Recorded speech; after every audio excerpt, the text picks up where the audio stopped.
हातकणंगले तालुक्यातील पट्टण कोडोली गावच्या लोकनियुक्त सरपंच वर्षा बर्डे यांनी 15 दिवसाच्या आतच तडकाफडकी राजीनामा दिल्यानं राजकीय वर्तुळात प्रचंड खळबळ उडाली आहे। एप्रिल 2026 मध्ये लोकनियुक्त सरपंच पदासाठी आणि 4 नंबर प्रभागातील एका जागेसाठी पुन्हा निवडणूक लागली होती।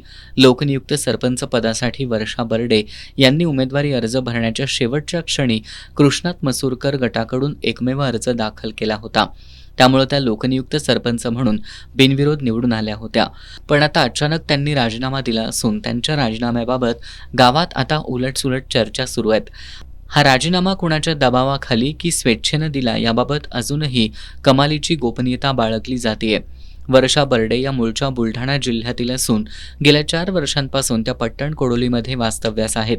त्यांनी पट्टण कोडोलीत मतदार म्हणून आपले नाव नोंदवले होतं। त्या सरपंच झाल्यानंतर सोशल मीडियावर प्रचंड प्रमाणात टीका झाली होती। गावचा सरपंच हा गावातलाच व्हावा अशी मतं व्यक्त होत होती। बर्डे या सरपंच म्हणून निवडून आल्यापासून गेली 15 दिवस नॉट रिचेबल होत्या। त्यांच्या दालन प्रवेशाआधीच त्यांनी राजीनामा दिल्यानं पट्टण कोडोलीचं राजकारण आता वेगळ्या वळणावर गेल्याचं चित्र आहे।